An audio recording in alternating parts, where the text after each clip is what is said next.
Good afternoon, everyone. Thank you so much for joining us at this meetup event, Unlocking Southeast Asia AI Potential Thailand AI Developer Meetup. This is an event co-organized by AI Singapore and SCB 10X, and we hope to, bring together AI developers and business leaders to come and share the insight as well as get to know each other more in the community. And so my name is OLV. I am a Developer Relations Manager for SCB 10X, and I'll be your host for the event today. And for our very first agenda, I would like to invite Mr. Kaviwood Tempurpat, the CEO of SCB 10X, to give you a warm welcome and have an opening speech for this event. Okay, thank you very much. Oh, wow, very big face here. First of all, welcome to District X. This is our home. SCB 10X office is here and over there across the elevator. First of all, I'd like to say thank you we are very happy to co-organize, this event with AI Singapore and with our partners, AWS, Google, and NVIDIA. We hope that this event will be beneficial to the community. Let me start by a little bit brief about SCB 10X. So SCB 10X is a venture capital arms and R&D function for SCBX Group. We're one of the largest financial institutions here in Thailand. During the past decade, we invest in startups globally over 500 million US already, and we continue to do so. So our areas focus right now is on AI, digital assets, on the deep tech. But not just only investing, we are also building something here. And I think one of the projects that we're very proud that we launched lately 2 years ago. 2 years already, I think just a year and a half, 2 years. Yeah, a year and a half. We got very good traction is Typhoon. So let me talk a little bit about Typhoon. Typhoon is right now is a leading open source AI models in Thai language. We focus on speed, performance, and alignment. Focus on the needs of Thai people. As you know, Thai not so many people speak Thai language in the world. So we are low resource language. So we built something on our own just in case, and it's been used by internally by the bank as well. And we kind of expand the use case. We're also working with partners external as well.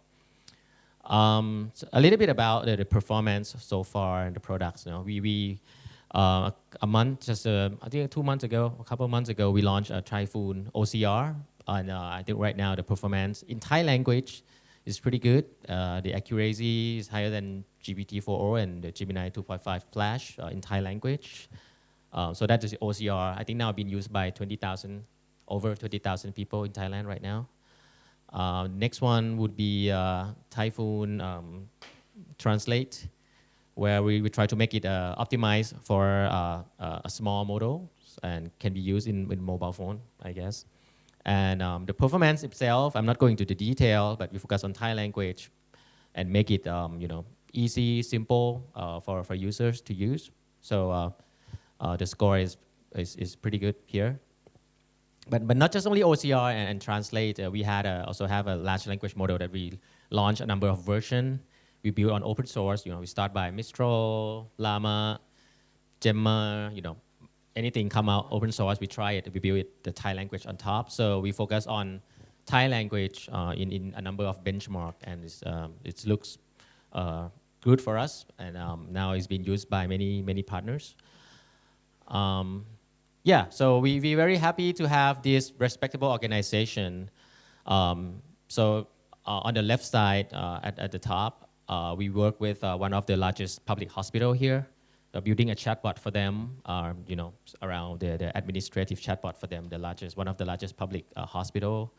We work with one of the largest research university in Thailand on the legal chatbots in Thai language.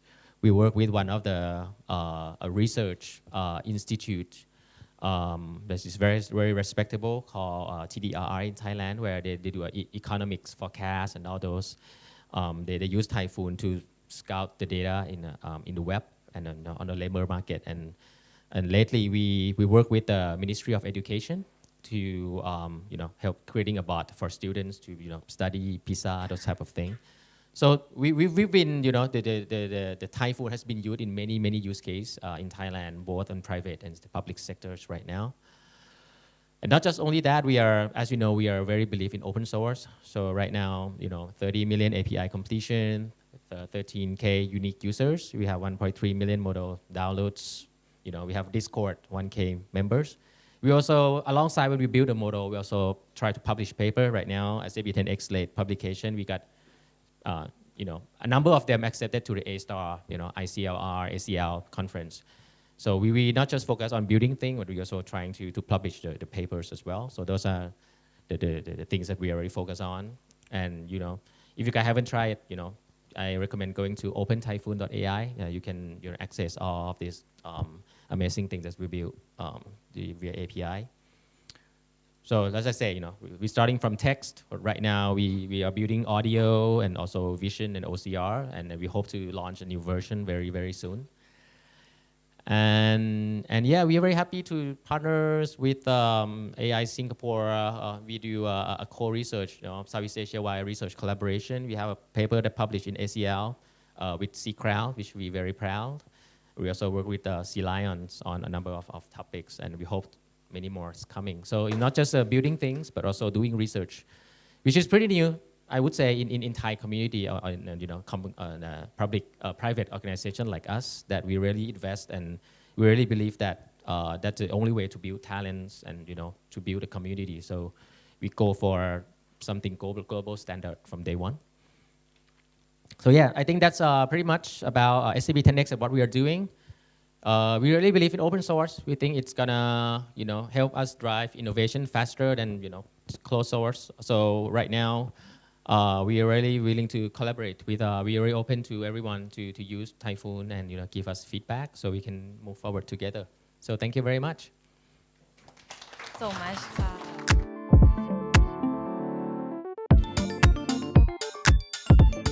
Mark from AI Singapore. So Mark, please welcome on the stage and give us a little bit about the background of AI Singapore. Sure, thank you. So hi everyone, my name is Mark. I'm the Head of Partnership Strategy and Growth at AI Singapore. Let me go to the next slide. Yeah, so a little bit about AI Singapore. We were launched in May 2017, and we were the first national R&D program to set up a program for AI, right? And what we are looking to do is bring together academia, government, and industry across Singapore and also Southeast Asia to try and build for AI capabilities in our region. So some of the things that we are focusing on is really improving the capabilities of ourselves within the region, creating social and economic value across Southeast Asia, growing local talent across the region as well, and just like what our friends at Typhoon said, to accelerate AI ecosystem in Southeast Asia. So one of our main products is Sea Lion. It's an open source large language model that covers over 13 languages across Southeast Asia. And what we're trying to do is really ensure that we can capture the language and cultural context of our region in technology. Because you know that most general LLMs are very focused on English and Western cultures. By doing it, by building this LLM from Southeast Asian languages, we help to bring the context and save the culture when it comes, when it moves into tech. So that brings us to why we're here today. We're here to actually kick off our Pan-Southeast Asia Developer Challenge, which is a virtual hackathon that's going to be running over the next few months. And what we're trying to do is we're trying to build a grassroots ecosystem to help develop use cases for large language models in our region, like Typhoon, like Sea Lion, to ensure that, at the end of the day, when we build these products, it's not enough to build it. We need to deploy it as well. We need to know that it's useful in real-life businesses, real-life use cases, and that's what this hackathon is all about. Right? Over the next few months, we will be bringing in teams to try and develop POCs and very innovative models that can help ensure that the use cases of these LLMs within our region help develop our AI ecosystem. Yeah, I will come back later to share more about the hackathon itself. But the registration page can be found on this QR code. I'll share more about the steps in the hackathon, how you can apply, what we're looking for, and also like the prizes to be won for joining this virtual hackathon. Thank you. Thank you, Khun Ma, for introducing AI Singapore as well as the hackathon challenges. So this is just a brief introduction. At the end of this session, there will be more details about the hackathon to give you more introduction about what you can expect, what will be the activities going on, as well as the place. That is, I think, is very would be something that the AI developers here would be excited about. So the next topic will be from Khun Sikharin, Senior Solution Architect from AWS. And okay, let me Okay, all right. Meanwhile, just to check, who's a developer? Developers? Okay. Who's data science engineer? Okay, couple of you, and some are both, right? You know both, which is very good, right? So in this session, so I will just go through the tools actually that you can use. I have 15 minutes. I cannot go over, I think, but let's see how can we do this. I'll run through this one, right? Yeah. First of all, just to check that is there anybody get familiar with AWS already? Okay, right. What about the rest? Okay, so I think it's a good chance for me to walk through that. What can you leverage in AWS to use for a hackathon, right? If you see this a stack of 3 layers, you can see that from bottom is infrastructure, right? You may say that, okay, now this day, why do we need the infrastructure for in this moment or in this time, because there's a lot of API that you can use, there's a lot of serverless that you can use, but at some point in time, if you look into, for example, training the model, fine-tune the model, you might have to look back into the level of a layer of the infrastructure, right? We are talking about H100, H200 GPU, for example. This is one way that you can just pick it up, spin it up, train your model, fine-tune the model very quickly, right? Compared to if you have to procure resource on your own, for example, right? For those who actually are the data scientists or developers looking into develop the models, you can look into the middle one, right? This is a SageMaker. If you know Jupyter Notebook, right, that is managed service of the Jupyter Notebook at the middle layers. And then the top one, those are the application layer of kind of AI services on AWS, right? Okay. So let me walk through a bit, right, what we can do here, how can we leverage AWS in this case. You may have heard about service on AWS called Amazon Bedrock. I'm sure that everyone know Typhoon in here, everyone know Claude, right, everyone know many foundation model. Right? If you look at the Amazon Bedrock, it is an API that you can actually call, and then you can choose or select your foundation model that you want to leverage. In this case, right, is as your preference. You can use this model as API, right? Select one that you like, and you can test in terms of the performance as well. There's a list of the foundation model. I wouldn't go through on today, all of them, but as you can see, there's Anthropic here. So Amazon, we have our own foundation model as well. I'll just quickly go through, right? If in case that you have not heard about our foundation model, right? In AWS, we have the foundation model called Amazon Nova. For sure, there's a difference of models, right, of the Amazon Nova. It's gone from the micro version until the premier version. And performance will be different. And that's also for sure that cost will be different as well. So we have, that's a text one, right? In terms of the foundation model. We also have the a video or text and audio and video as well in the, on the right-hand side of yours that you can select to use. That adds a layer of foundation model, or you can look at it as an API that you can just connect and call those API, especially when you want to build the application immediately, you can just leverage this API. For those who actually look into, in terms of more into the build of the models or machine learning models, you may have a look into these layers of what we call Amazon SageMaker AI, right? This is one of the tools or one of the services that you can leverage. There's a couple of capabilities. This one can, the service can that you can leverage. For example, for sure, you can write the code, right, within Jupyter Notebook in this case, and then you can train the model within Amazon SageMaker.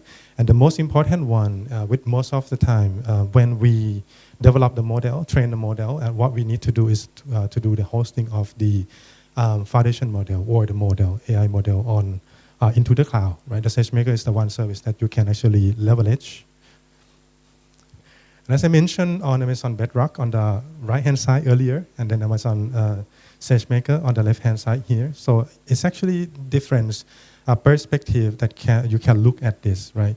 If you are looking to leverage API, right, to just doing inferencing, call API, then you get the response back from AI, right, or foundation model. In this case, you can look at Amazon Bedrock. That's the idea about it.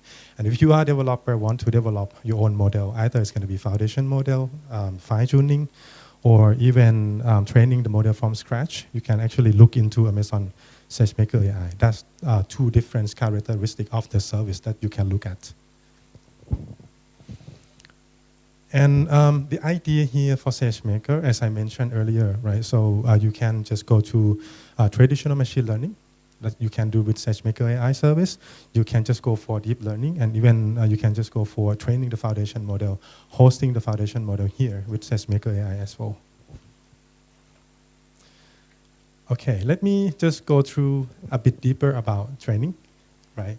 So most of the time, or many of the times that we just go to leverage the other foundation model from outside or from a third party, even we say from AWS, right?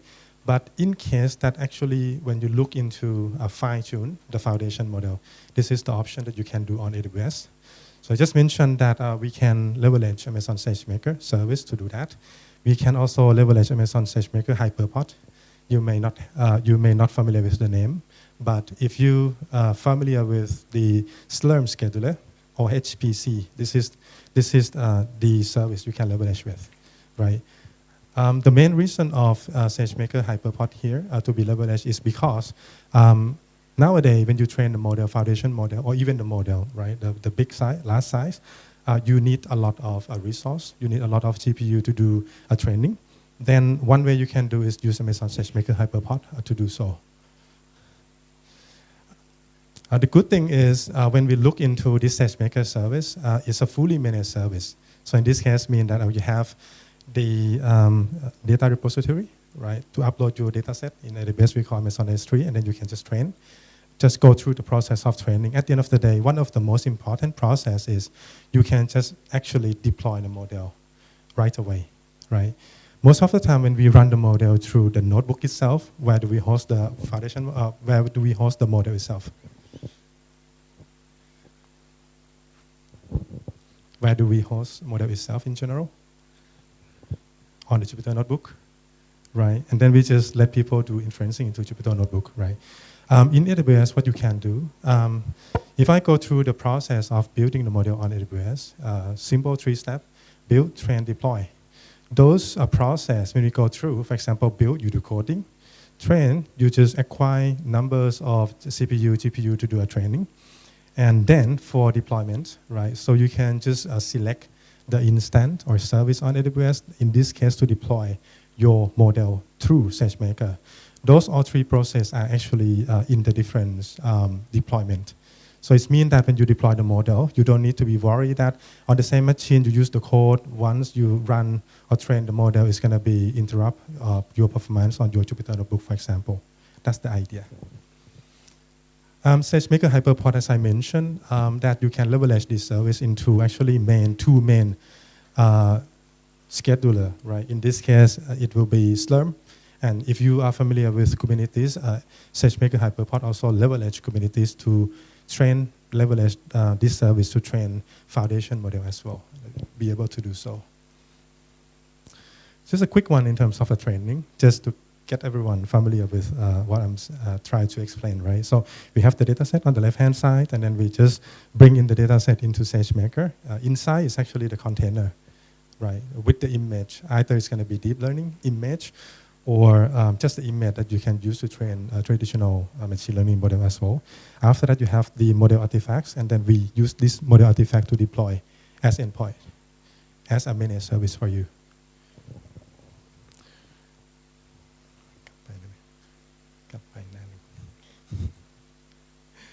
Okay, so as you can see here, right, you can just go to the detail. If you can go to the next slide, please. Here, for example, the tricky part here, well, I would say the advantage here, if you can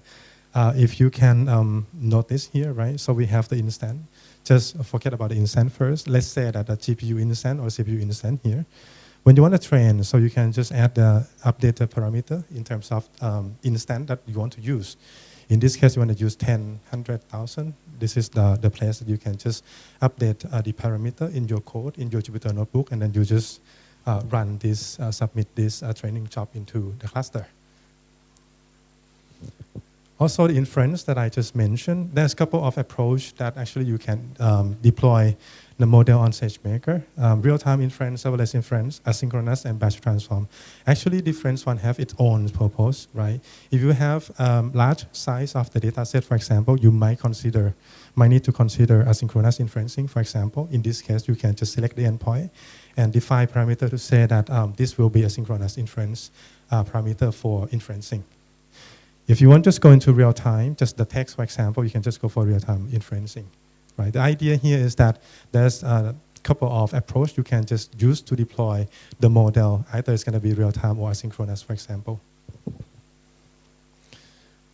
When I talk about SageMaker, what's the difference in terms of, oh yes, you may have your own Jupyter server running on your local machine. That's one way to go. But if you look into SageMaker, where it is managed service for SageMaker, you quite be able to reduce the overhead of the operation cost, for example, right? If you have numbers of the instance on local, for example, you need to maintain, manage, patching, and everything that's come into the cost of operation to be running this system, where the purpose is to use it to train the model and also to use it as an inferencing for the model that's already built. Just the last one in my session. I just want to bring this one up because at some point, when you look into fine-tuning model, perform a pre-training model where that's possible in many cases, either it's going to be a startup, either it's going to be large institute as well. Those instances will be having a significant impact into the model that you will train, because the VRAM on the instance or the machine is really significant, that you need to be able to host the model in the different technique that you have to. So on AWS, we have the different instance type, but I just want to bring a few to you in case that if you want to train a foundation model, for sure that the GPU will play a big role here. So as you can see here from the list, you can see on top here, we have A100 to be able to leverage H200, H100, H200. And even now, we have the B200 that you can actually leverage for. When we talk about the large instance size, right, the question is, when you look into the costing of leveraging this instance, for example, you say that it's quite costly, right? That is common question to everyone. One instance could cost you, for example, $60 per hour, for example. That could be you that leveraging H200 NVIDIA GPU on AWS. The other way, especially that you are developers and you can leverage what the capability that AWS can provide you. For example, if you heard about Spot Instant, if you have heard about Spot Instant, right? In this case, actually, you can just get, or I don't know, 10, 20, 100 GPU instant up and running, and then you just, once you finish training, fine-tune model, you just let it go. Right? Then you get like 80%, 90% discount out of that Spot Instant GPU base running on EC2, for example. That's one way that you can leverage AWS in terms of fine-tune the foundation model. Either it's going to be Thai language, right, or either it's going to be RC language, for example. That's one way that you can leverage AWS. And that's it from my section. The idea here that I'm bringing to share to everyone is that I just want to have a layout into the service in terms of what you can leverage during the hackathon, right? From bare metals, right? We talk about instant, and then, or if you look into the managed service layer, you have the model, you want to just leverage it, deploy it, fine-tune it, go into that level as well. Or if you want to look into the API level, service or foundation model to build the application, that's also one way to go as well, right? That's all on my session. Thank you. So much, Ka. Does anyone here has any question for Mr. Sikharin? Please feel free to raise your hand and ask a question. I think there's a microphone. Okay. You can use this. So I think the question is why the SageMaker has the part of security or operation cost, right? Yeah, I think you discussed about SageMaker can reduce some operation of Overhead security costs, costs. yes. Yeah, on one slide. Okay. I'm Sure. not get used to that. Can Okay. you remind me? Like, Quick one. Yeah. For example, what we used to in the past until now is that we have the data center next door, for example. That's a very clear example, right? Those data center need to be able to manage by someone. So you have to cooling it, you have to manage the powering for it. That's already quite numbers of costing of managing the data center, especially on the HPC, right? They have their own special cooling system, right? So the data center has been designed in a different way. That's one thing. Another thing is about security. I used to visit a HPC center where you can just see from here there is a condense from the glass, and that's pretty much risk in terms of security, physical security. It can be happens in terms of electric shortage, for example. You still need to have someone to look after that data center, for example. Right. Instead, those work you can offload to cloud service provider like us, for example. Thank you for the questions.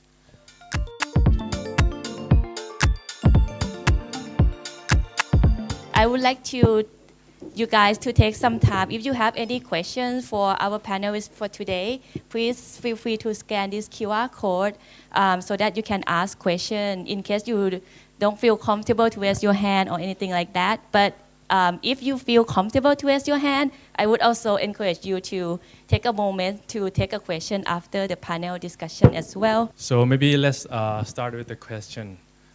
Okay. So in the past few years, right, like a year or two ago, low resource language was one of the topics that we discussed a lot about this. And then in like 2 years ago, ChatGPT was very bad at low resource language like Thai language, Malay, Vietnam. And then fast forward 2 years now, most of the frontier model are very good at low resource language. Like for example, Thai, it can write a very nice essay in Thai or in a lot of low resource language. So the question now is like, what is the value proposition? Do we still need a localized model that develop purposefully for low resource languages? So we can start with Pion first. Okay, thank you.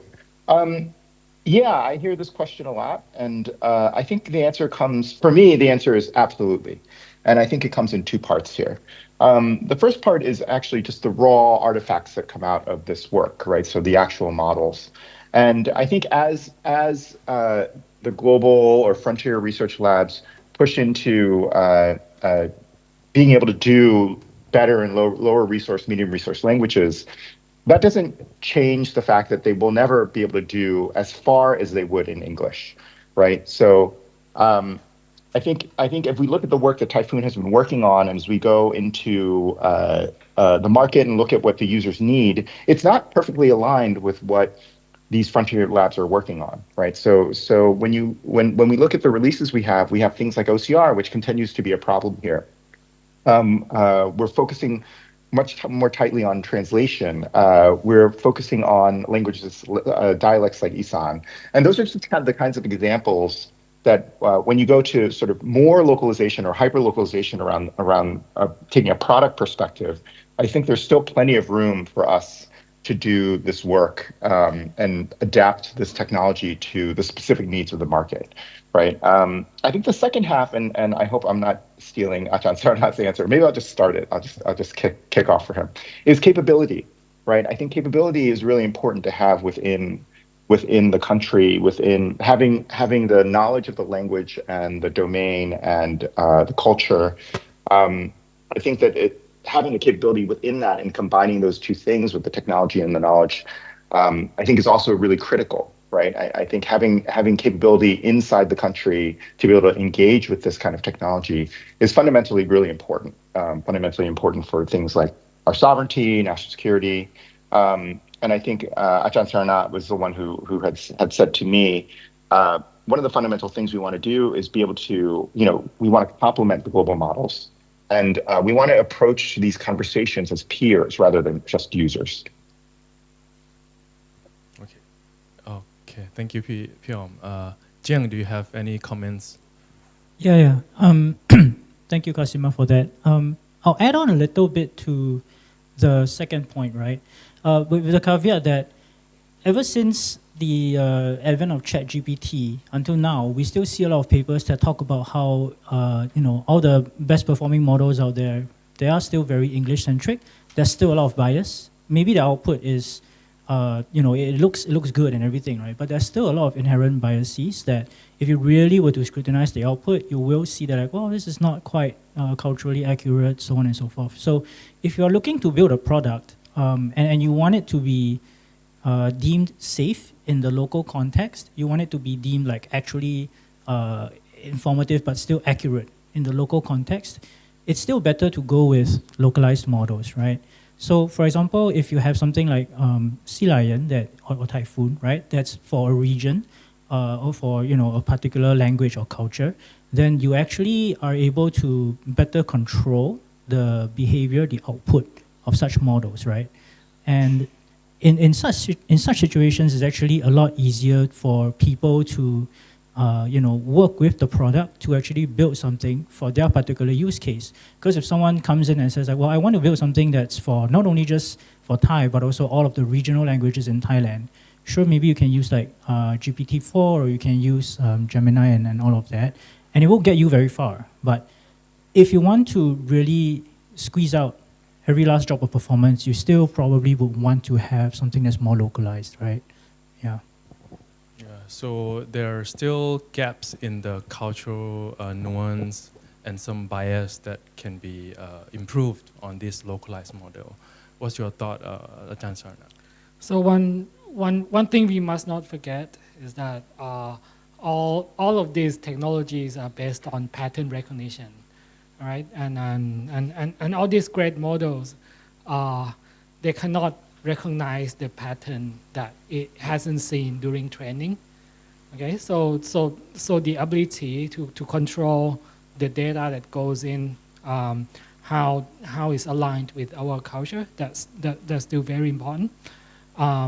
So yeah, that's the first part of my answer, and the second part is that, well, having this local capability allows us to act as a sovereign when we deal with different global superpowers in AI, right? So the reason that we can effectively collaborate with AI Singapore, right? Because SCB 10X and VISTEC has this local capability here, and that allows us to collaborate with AI Singapore and get the our regional model Sea Lion to understand Thai better. So I guess this local capability is extremely important for us. Thank you. I think Ajahn Sarana and Pyom touch on the sovereignty. So maybe we move on the model sovereignty topic first. So usually we discuss a lot, especially this year, about AI sovereignty, that we have to build everything in-house from scratch by our own engineer or researcher. So I want each of the panelists to touch on this. Like, do we need to build everything in-house, or should we collaborate with our partners and improve our negotiation ability to collaborate and do a different kind of model. Yeah, Piom, what's your thought on this? Okay, so sovereignty is a topic that's near and dear for me, but it's not necessarily a simple topic. I think it's not just about yes and no. It's definitely not black and white. I think when we look at things like sovereignty, a good model is to look at it from the world of, say, politics or even arms, right? That's a good way to look at it. That can offer sort of like an idea of the complexity that goes into when we think about software technology sovereignty, right? There's no way we're going to completely, as much as we would like to push at it, the geopolitics of the world are as they are, right? The capital structures in Thailand are nowhere like the capital structures, say, in the US, right? We're not investing hundreds of billions of dollars to make models and data centers and things like that. That said, we don't have to, right? Sovereignty can mean a lot of things, and it spans over a lot of sort of softer domains, right? And so Thailand, it has certain strengths when it comes to geopolitics, the things that you mentioned, negotiation, collaboration, partnerships. These are things that Thailand is historically not bad at. And I think when it comes to technology, you can apply the same lens on top of it, right? So it doesn't necessarily mean, using just our own models and completely rejecting foreign models. It goes back to my answer earlier around having the know-how to be able to collaborate, being able to engage with foreign powers in a way of capability as peers, right? And figuring out how to integrate on the global scale. I mean, that's not to say that I don't think we should work for it. Like one thing I'm impressed with about Korea is we were on a call with a Korean tech company, and they were talking about how Korea is the only country that primarily uses one of the only countries that primarily uses a local search engine rather than a global search engine. I think that's absolutely admirable that they were able to do that, and I think that's something that we can push for. But the reality of the situation is that we live in this sort of global landscape, right? And especially when it comes to something like AI, which is such a large, impactful technology, we need to understand the realities of the geopolitics and sort of do what we do best in that realm. So what is the discussion about AI sovereignty is happening in Singapore? Can you share with us, Jiang?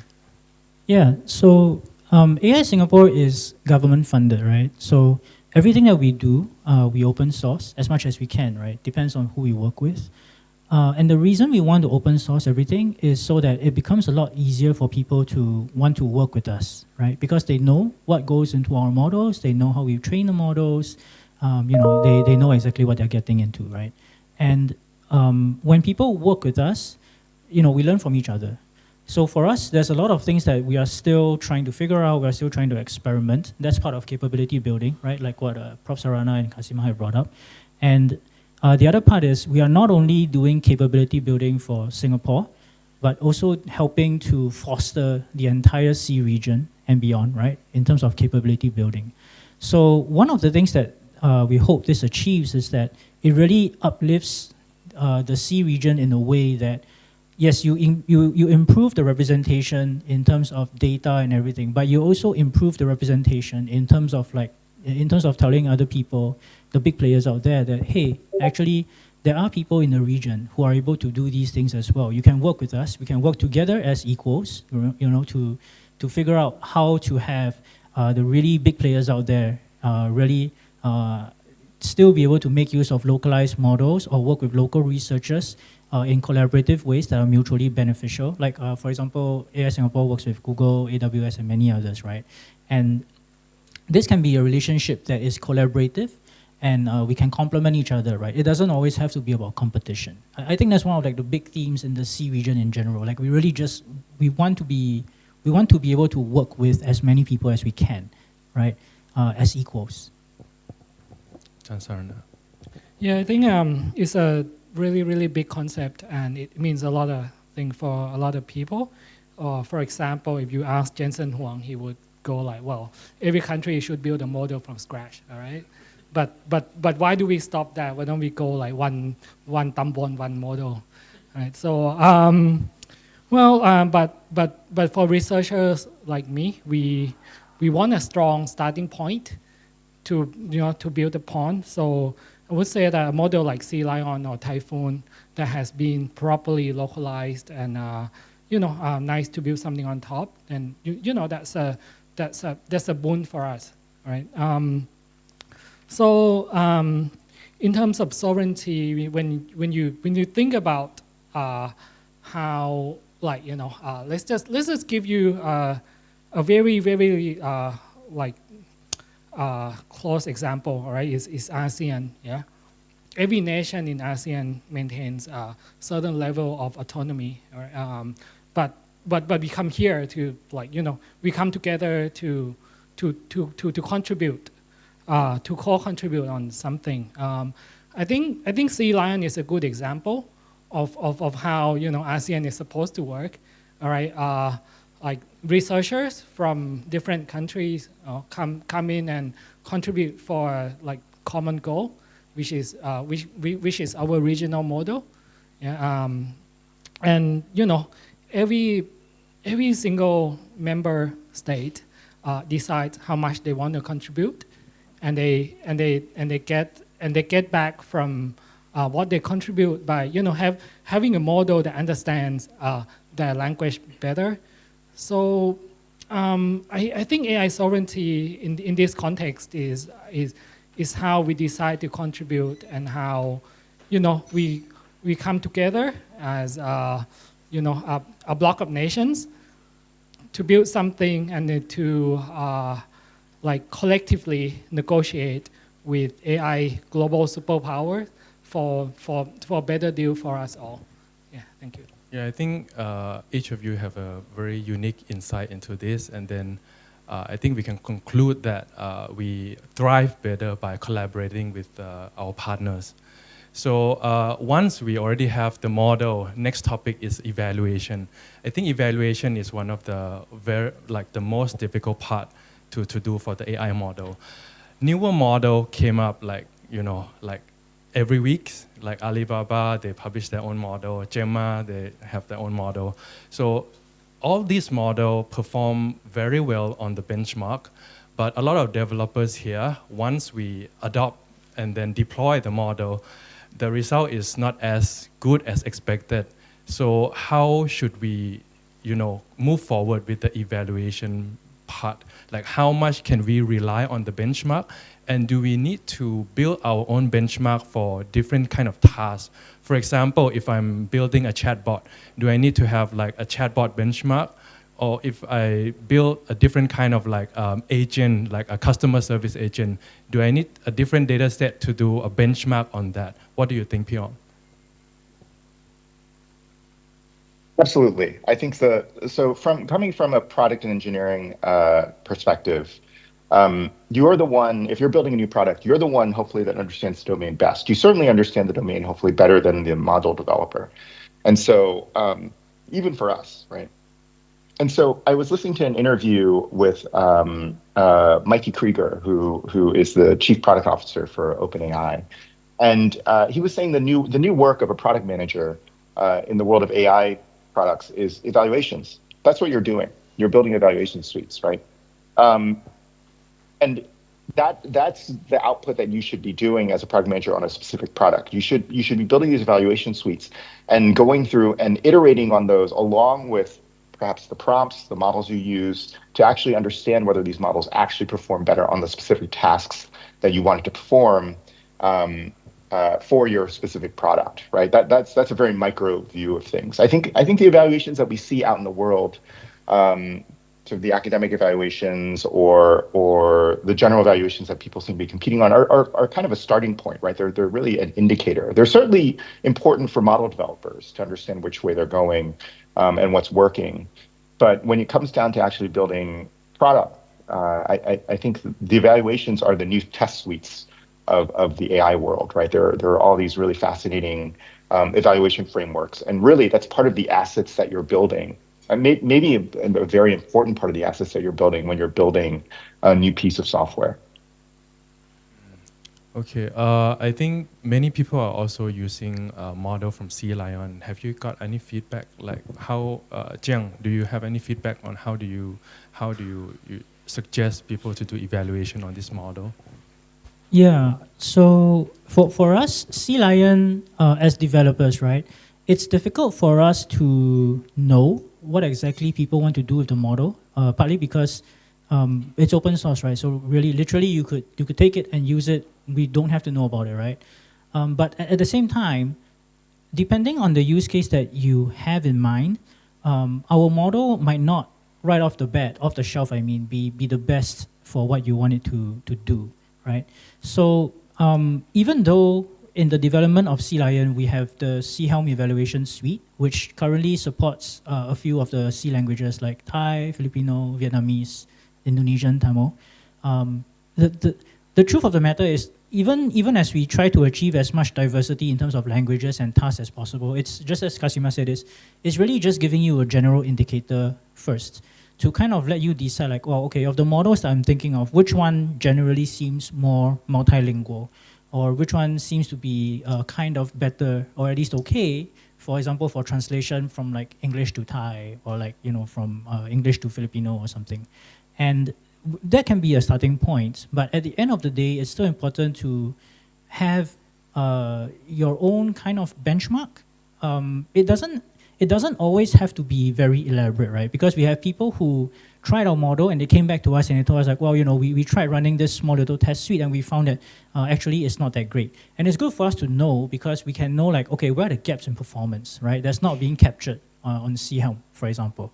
And while we may not always be able to tackle the problems from our end because of the maybe like license restrictions in terms of the data that we can train on and that kind of stuff, that is also part of the reason why like it's very important for model users, model adopters to have in mind some kind of benchmark that can really help them to decide, right? Like, okay, say I want to use model X, and then I have a rough benchmark that I can use. I see that I'm getting somewhere.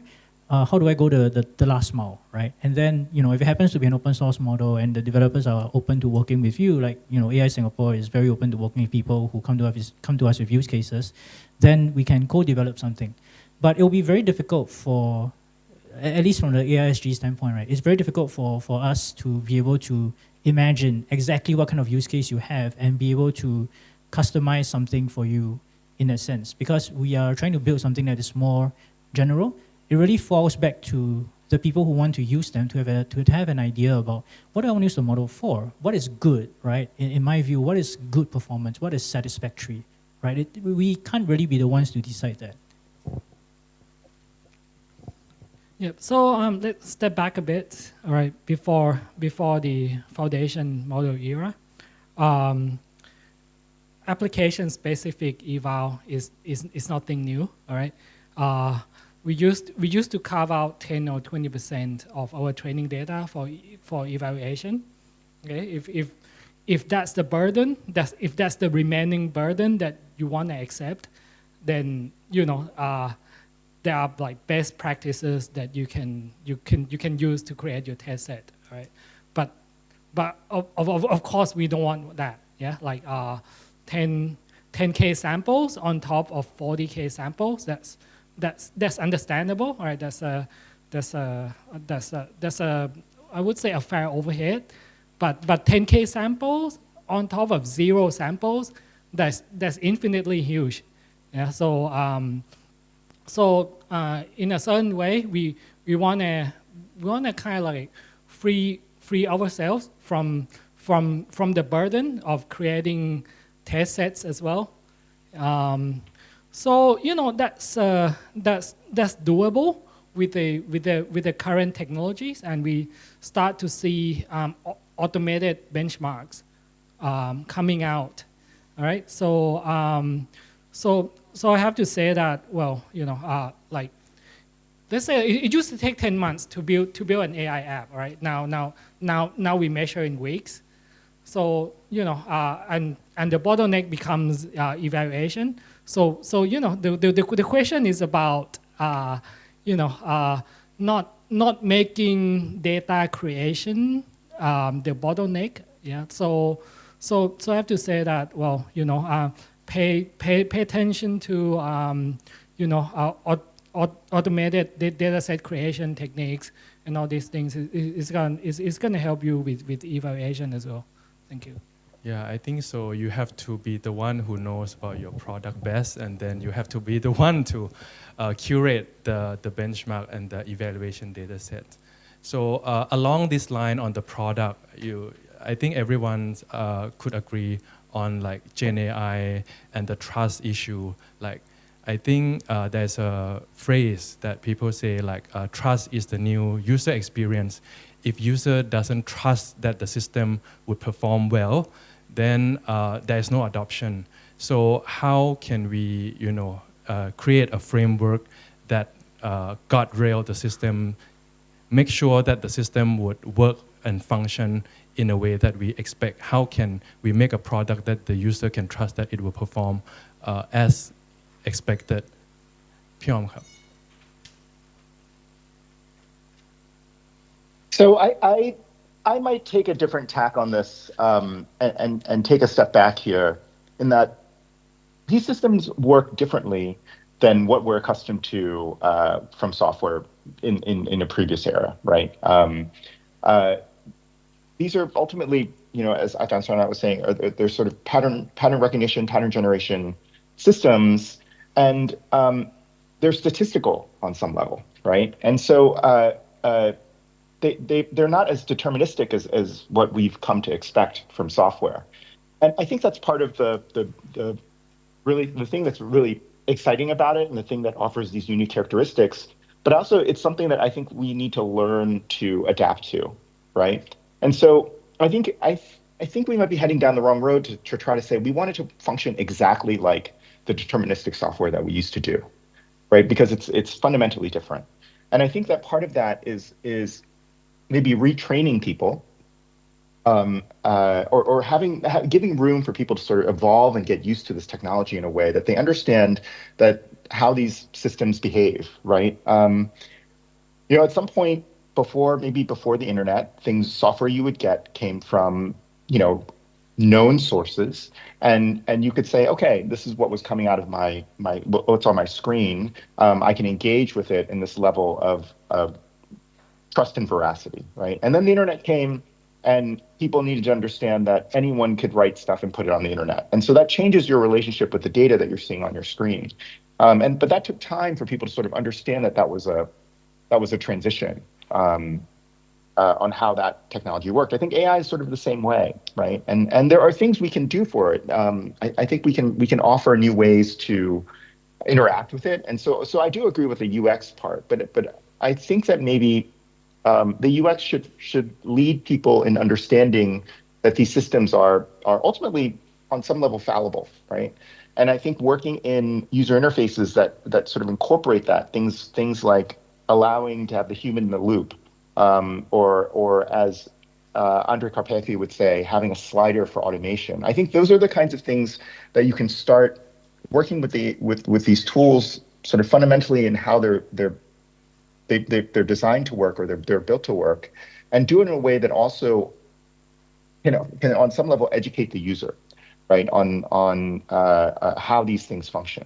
And so I think the goal is not necessarily trying to build, the deterministic outcomes that we used to get, but also sort of meeting somewhere in the middle to get people to understand how these tools work, but also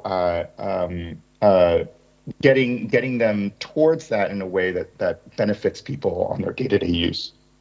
So there must be a middle ground that both sides have to adapt to each other. Yeah, I think it's more that. I think the model of us trying to make it exactly 100% it needs to operate this particular way. I think that's we're going to spin our wheels for a while if that's the mindset that we're going to take. Jiangang, do you have any comments on that?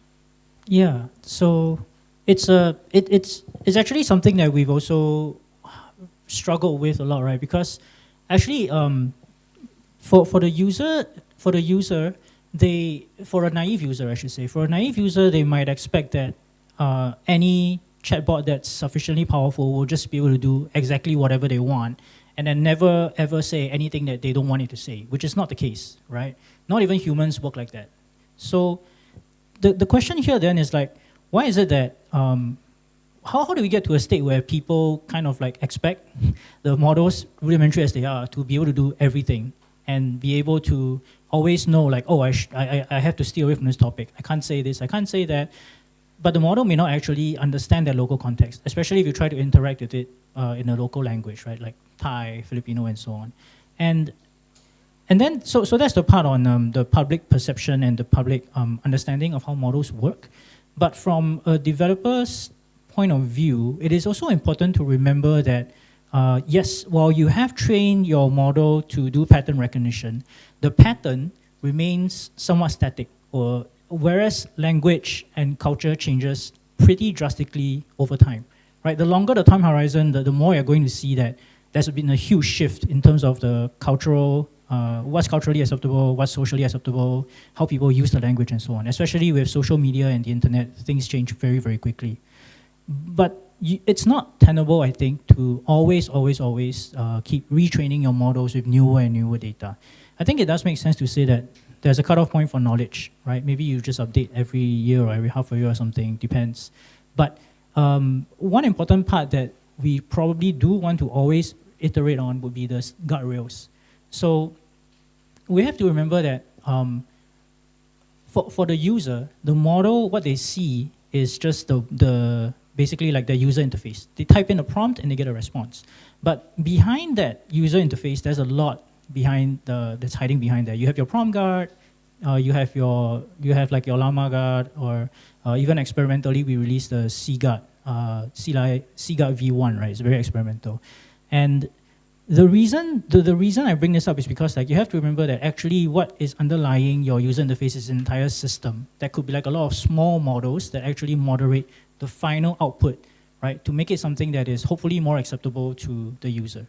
And in that sense, the human in the loop becomes very important because while you may not always be able to retrain the model itself to be as updated as possible, you can have the auxiliary parts be more updated more frequently, right? That's a bit more dynamic.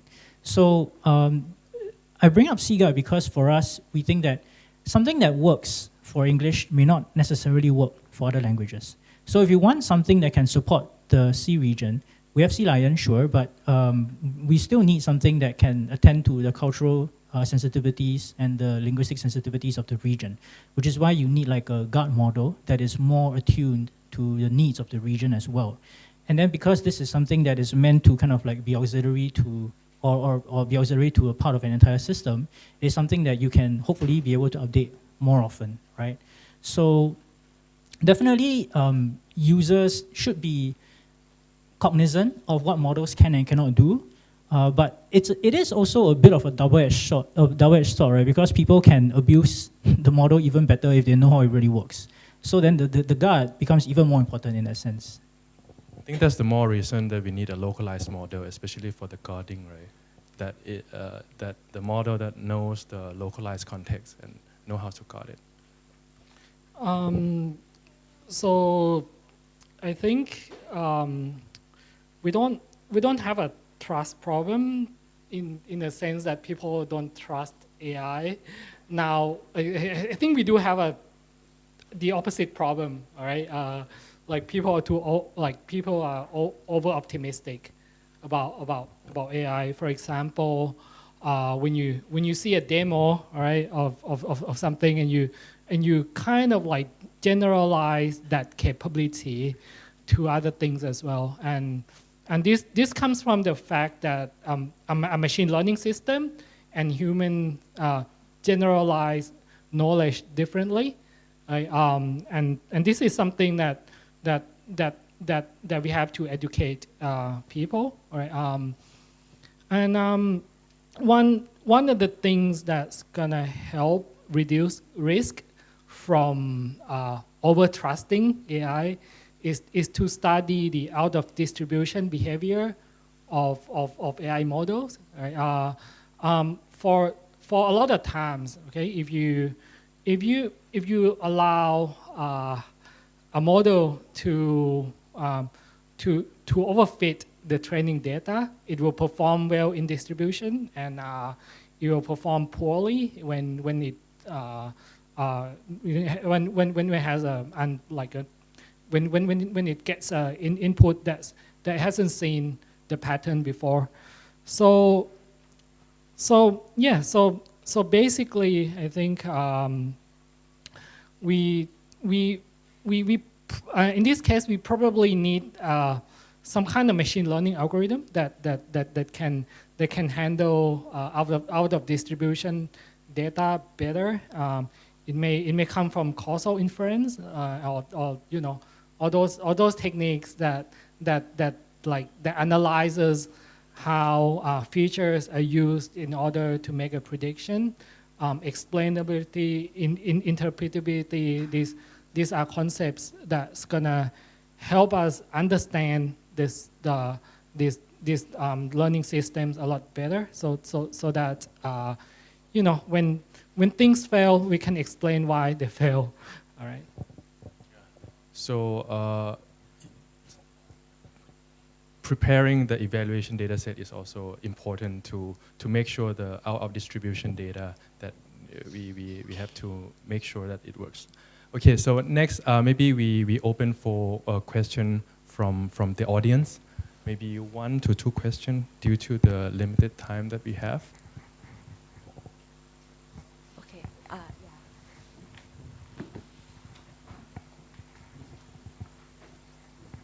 You can just ask the question, and if you have a specific person that you want to answer, you can say the name as well. Hello. Okay.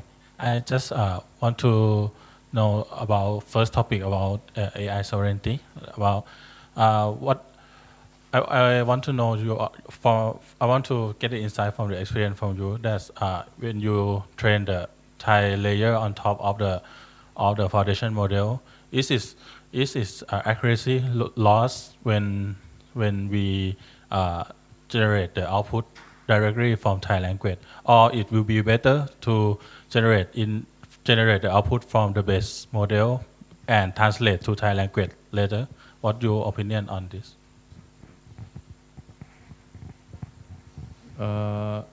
Who wants to go with this first question? I can answer a little bit first. Yeah. So Thai is one of the languages that Sea Lion does support.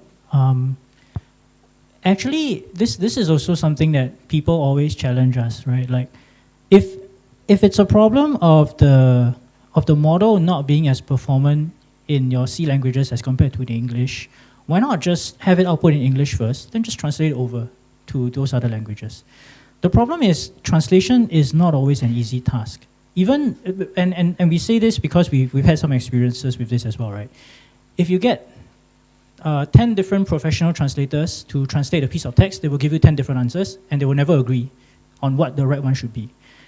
And the reason for this is because like any text always has some kind of like local nuance in it, and it's very difficult to nail down in the sense that like it's very subjective, and it really depends on what kind of understanding the particular person who's translating has of the topic, how much they want to kind of like lean into giving a much more creative translation or versus like a much more faithful translation to the point where like even the sentence structure has to be somewhat similar kind of thing. Like it can be very different, right?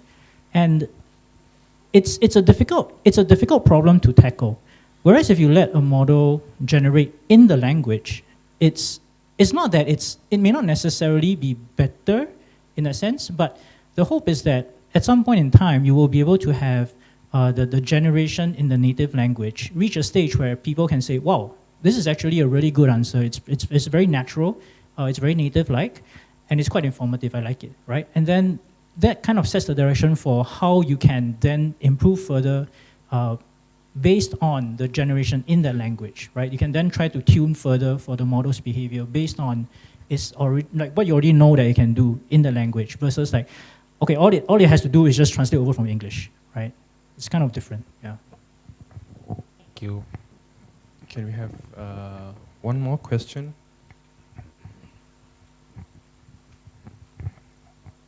For me, for multilingual model problem, is there a problem with evaluation if the same question, for example, some language may have higher accuracy on the same question? This is my question. Ajahn Sarana, can you? Yep, that's the case. Yeah.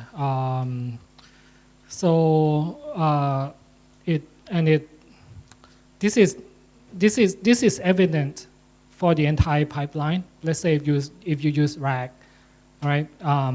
The embedding of the same question, we also have better accuracy in English, and for generation as well. All right. So this is the gap that we need to close together. So it's a common issue that is still being resolved. Yeah, exactly. Okay. Thank you. There is also one question from the QR code. So the question is, what's next in terms of the future of AI collaboration between Singapore and Thailand? So Pyom, can you take that? I don't have any specifics, but I hope that it will continue. I think that might be the best answer for me. It actually might be better for the panelists there to talk about the specific collaboration they're doing between AI Singapore and VISTEC. AI Singapore, do you have any thoughts on that?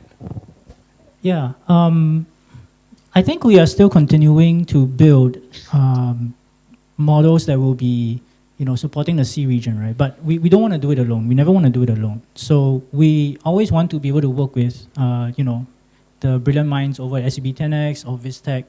Like VISTEC, we have Wang Chan Lion, and then SCB 10X, I think there'll be a bit of sharing later about some of the collaborations that we've had recently.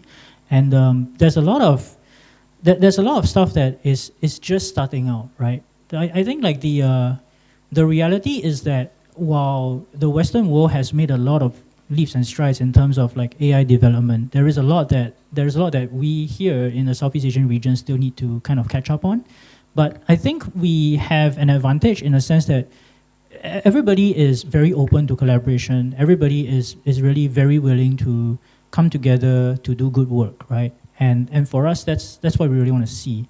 And that's very encouraging for us as well, because like we have an open source model. We hope that people will use it, and it does seem like there are people who want to use it, and that's good. If they want to do it themselves, that's great. If they want to work with us and do it, that's even better, right? Anything to add, Sarana? Yep. Basically one of the things that we plan to work together is multilingual consistency.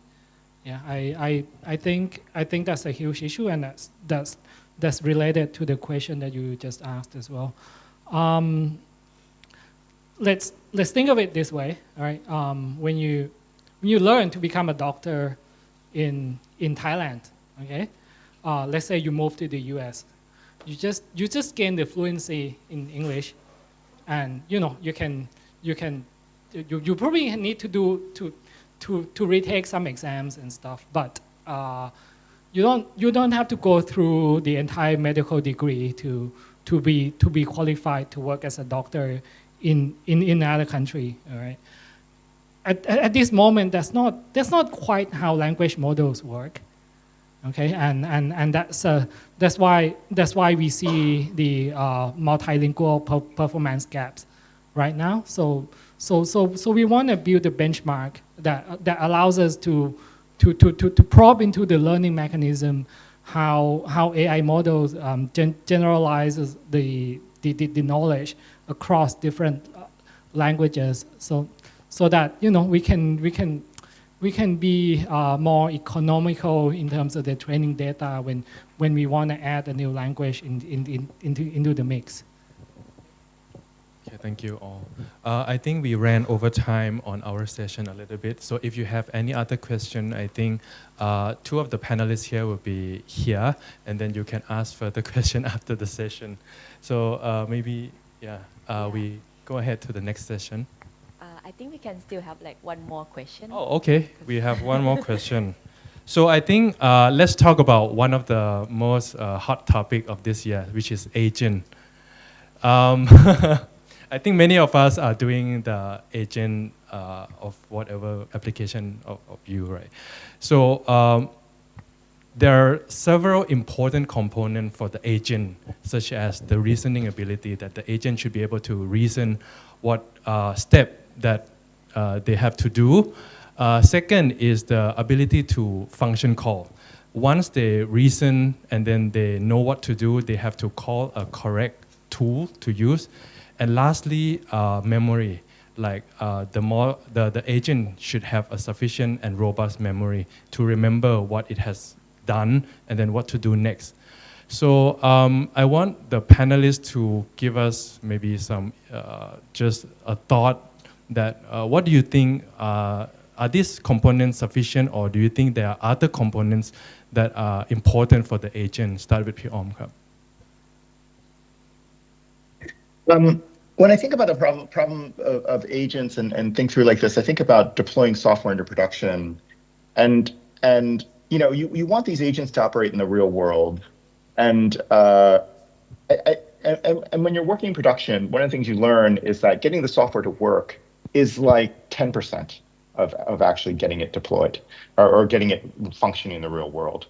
And I think one of the things we can look at when we talk about getting agents working is sort of some of that production level framework or infrastructure to actually support that agent running in the real world. That includes things like monitoring, verification, maybe the ability to iterate on it, and maybe, as we were talking about it, like human in the loop, getting the proper UX to get that agent, you know, operating well.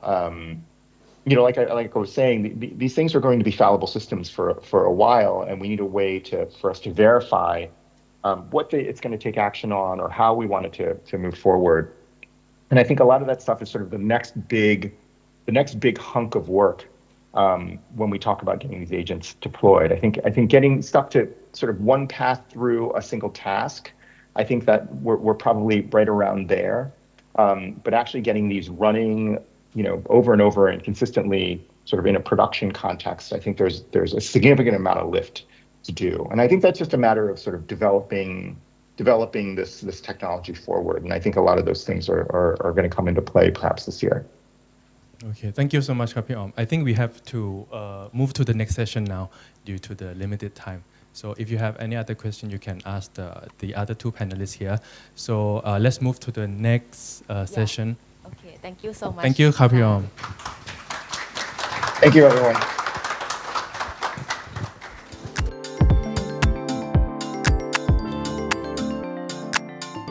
So please give a round of applause for Kun Putti, and I'll give you the stage. Thank you, Kap, and good afternoon, everyone. My name is Putti, working for Google Cloud Thailand. So today, in 15 minutes, actually, I like to share what AI Singapore is doing with Google, and then just show a little bit on the Google product. So you go next slide. Yeah. I like to start from this one, which is I would say the concept, the key concept of Demis, the CEO of Google DeepMind, think before he start doing the thing so-called AlphaFold that I think you may heard about that give him winning the Nobel Awards about the chemical last year. So he thinks about, using the AI to be benefit for human. So that's the objective that he used the AI for solving something. Then next one, which is AlphaFlow. Three key concepts that he thinks about this is next one. Yeah, he think about the problem that he wants to solve, which is helping the human. Actually, even in Thai, difficult for me to explain what AlphaFlow is, but it's kind of helping to shorten the time to invest something about chemical much faster than in the past. You may take a years to invent something, but with AlphaFlow, it can take just a minute. So in the near future, you will see the new medicine to kill some disease that really maybe impossible to kill right now. So that's the objective of the AlphaFlow. So three things that he thinks about, which is the problem that he wants to solve. And with the AI, you must have the good data and also the talent, I think, which is aligned with, I think we hear today many times about AI sovereignty. We must have our own knowledge, cannot just rely on the technology that, I mean, someone built it for you, because it's not maybe cover the use case that you want to solve. So next one. Then go back to the objective that CLD AI Singapore wants to solve is about language, about the diversity in these regions.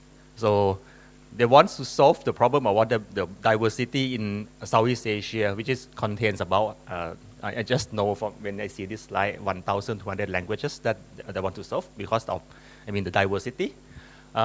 And Google partnership, the reason I mentioned about DeepMind, Google, I mean, working closely with AI Singapore, we send the team called Google Research, which is from the DeepMind. Myself come from Google Cloud, which is the different department.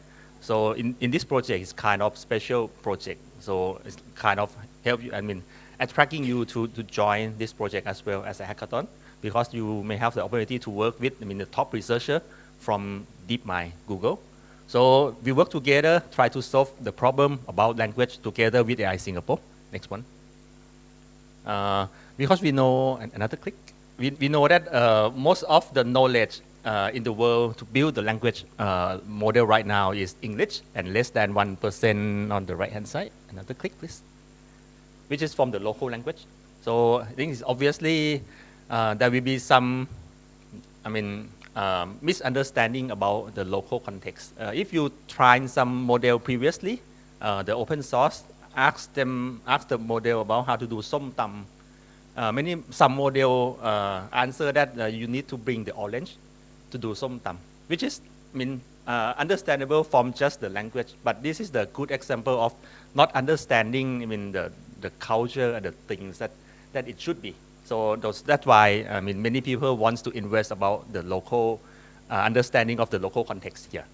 Okay, next one. So three things, right? Data. You need when you need to build the good model, you need the data.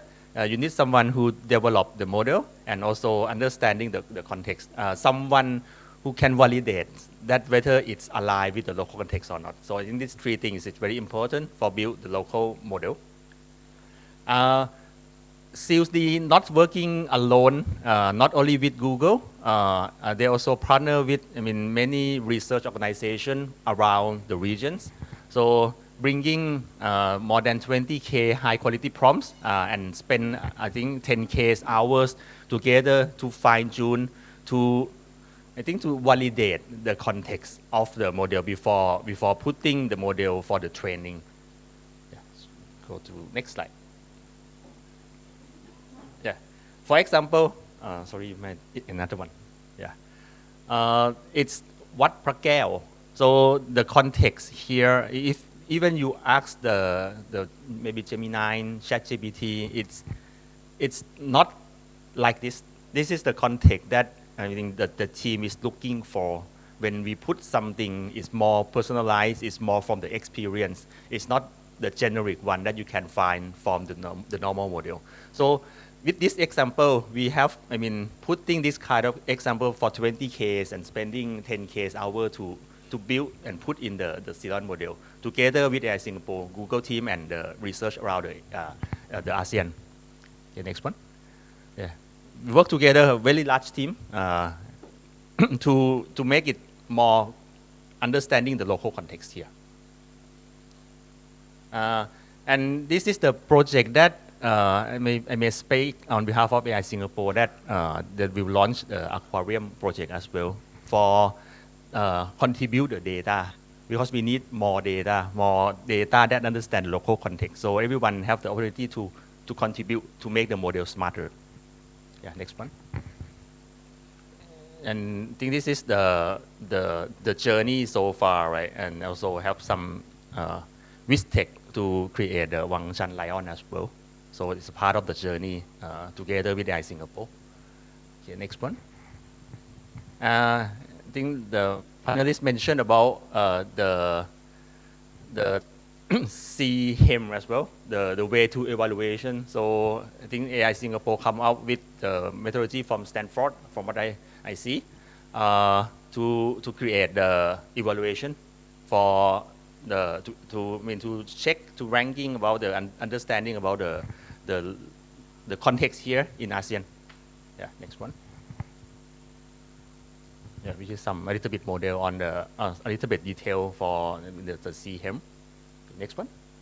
Yeah, that's all from the partnership between Google and AI Singapore. And the next one, I'd like to share some updated technology from Google, which is we have just have Google Next, which is the largest cloud event, and also Google I/O, which is the largest Google event, just a few months back.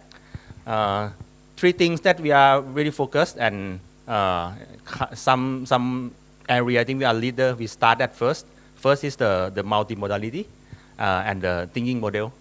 The second one, we focus on agentic things and the knowledge frontier. This is three things that we are really focusing. Next one. And this is the stack from Google Cloud that cover end-to-end from what you need, regardless whether what level you are in terms of the technology. We start from the hypercomputer infrastructure right now, so we call it AI hypercomputer.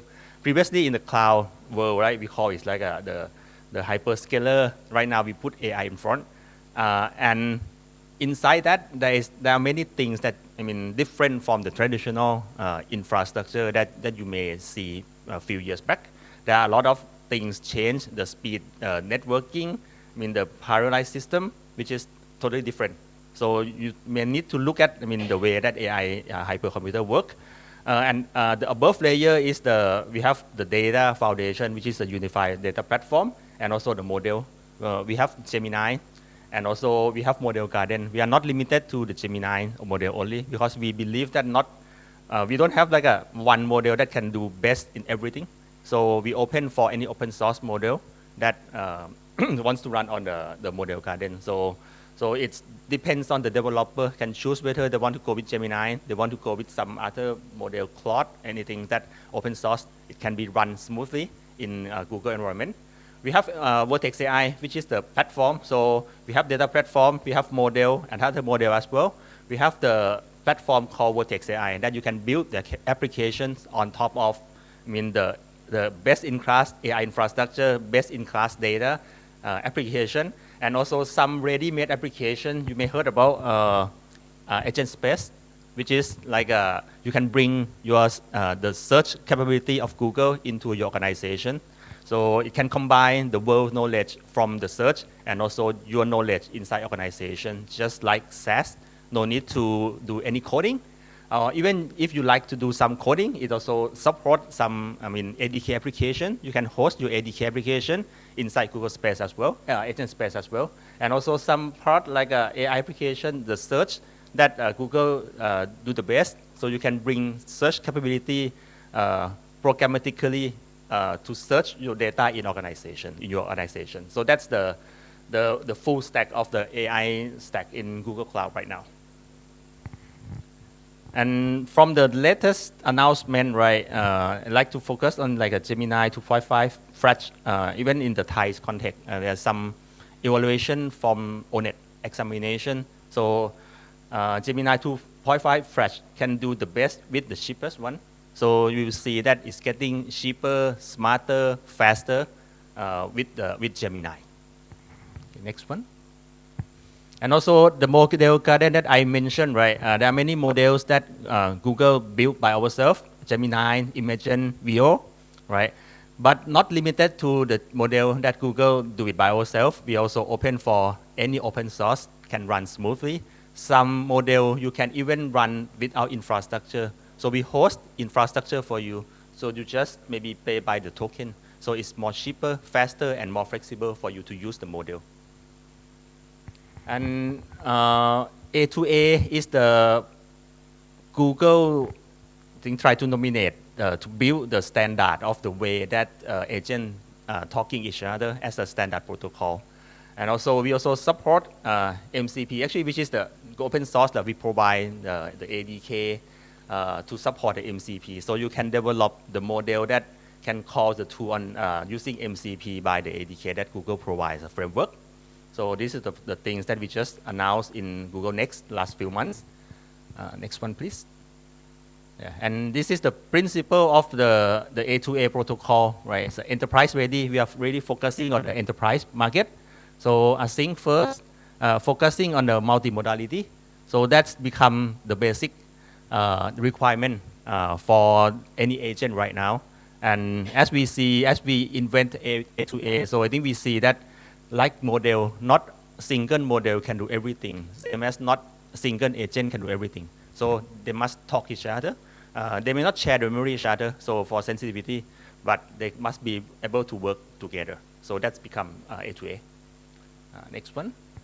And Gemini Code Assist, we give it for free for the personal use, right? If you use VS Code, you can enable it. But the next thing, if you may heard about Claude Code, which is for me different concept, but it's good. If you never try that, I really suggest that you should try Claude Code, change the speed of your coding. Gemini also doing something like this. Next slide, please. We just announced maybe yesterday Gemini CLI. So doing something very similar. So we don't have much time to explain about this, but this is very similar and we just launched it. So you may try about that. We also open source it. So you can look at the GitHub as well. It's very good. Yeah. And also Firebase Studio is about vibe coding. If you ever try Lovable V0, so we are here. Firebase also supporting vibe coding as well. So you can type some prompt in Firebase and then it generates the code for you. Yeah, so it's the news announcement just a few months back. Next, please. Yeah, this one just the example. You can test it by yourself. I tested already. It's okay. Never. I mean, go into insight when comparing to the Lovable or V0. But for me, it's usable.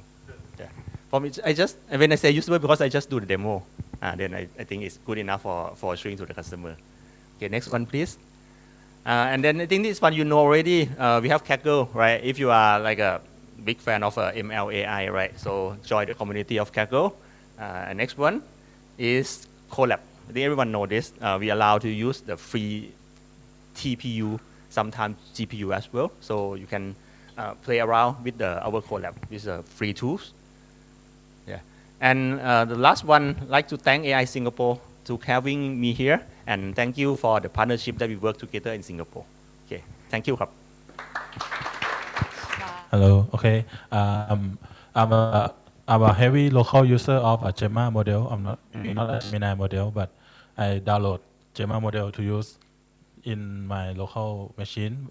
So I have some fear that someday Google might stop working on the Gemma. But do you have any information or foresee the future that did Google will still develop their open model alongside their closed model in the maybe 3 years now? Okay, I see the roadmap in next maybe 2 years. I still see there, so at least it should be okay. I know that the Google maybe have a little bit bad reputation about discontinuing something, right? But I don't see this one they will discontinue because if you see, all the competitor, right, our friend as well, Amazon, Microsoft, they also have their own open source. I don't think we can just, doing Gemini and charge the money, not like that. I see 2 years roadmap for Gemma, so at least you'll be safe for 2 years right now. Any other question? Is A2A protocol combined to MCP now suitable for the production? You have any use case for this? You mean MCP? Yeah. I think MCP good enough for production. For example, even the Gemini CLI, they can integrate to the MCP. I cannot say that MCP ready or not ready for production because many one is using it right now, and it's kind of open source. So for me, it's back to the basic of the software development that you need to test, and you must have your own use case, a test case, sorry. So if it passed your own test case, good enough. All right, no question. So that's it ค่ะ Thank you so much ขอบคุณ again ครั ค่ะ บ คุณพุทธิ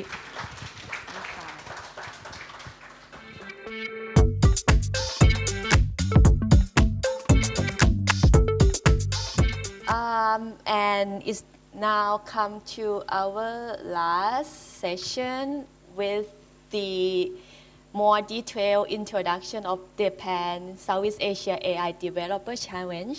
So I believe Rachel, you are going to, or Mark, you are going to share the information more. So yeah, please. Thank you. And I hope you guys are all excited about where LLMs are going to be in our ecosystem in the future. We've heard so many great things from all our partners today, from SCB 10X, Typhoon, GCP and AWS, and all our panelists.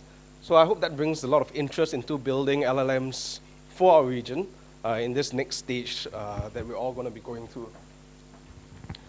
So yeah, that brings us to why we had this event today. It's really about garnering or bringing all of you, all your attention towards this virtual challenge that we are doing over the next few months.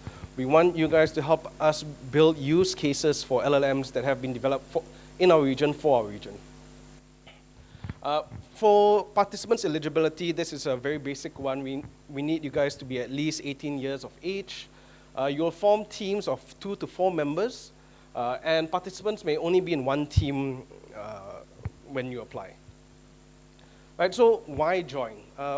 We really want you to join with these 3 things in mind. We want you to be able to turn your big ideas into deployable solutions that are relevant to our region.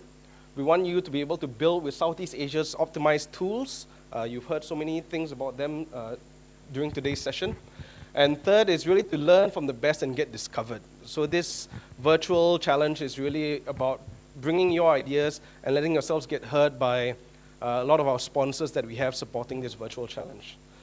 On top of that, there are also a total prize of over 100K USD across cash and compute to be won to help you to then bring your idea to the next stage even after this hackathon, this virtual challenge ends. So turning big ideas into deployable solutions, we have 4 main challenge tracks that we want you guys to focus on, and that's healthcare, finance, education, and public sector. So teams will get up to 10,000 USD worth of compute on either GCP or AWS to be able to build and deploy your solutions on. So the second one about building solutions with optimized tools, we will allow you to gain access to C-line related tools, models, playground, our APIs, as well as the safety tools that come together with this model that we've built. So C-line is a multilingual model, pre-trained models with up to 13 languages across Southeast Asia. We also have Seaguard and Sea-Helm that have been mentioned by our panelists earlier today, as well as the specialized data pipelines that we have that allow us to perform better on Southeast Asian language models.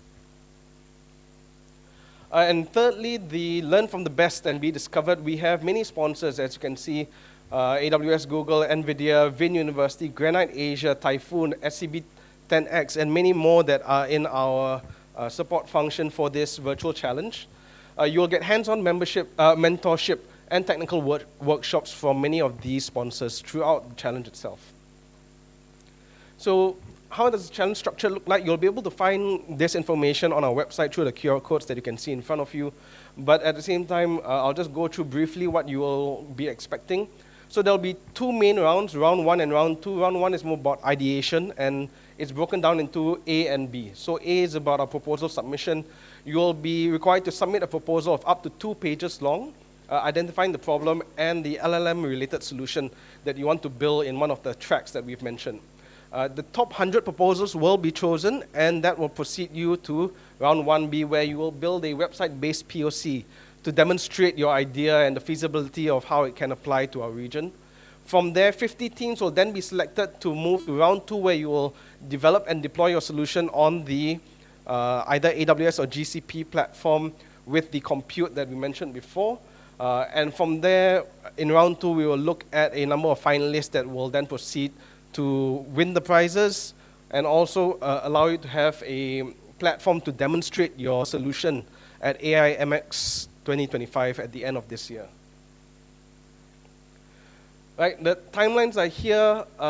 You can find all this information on our website, again, for our developer challenge. So please do scan our QR code and you can find out more there. Yeah, and that's all for our pitch on the Pan SEA AI Developer Challenge. I hope you guys are excited about this. We really want to make sure that Southeast Asia is represented in the AI ecosystem as we go forward.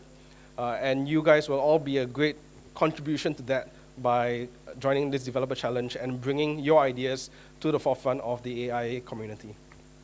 Thank you.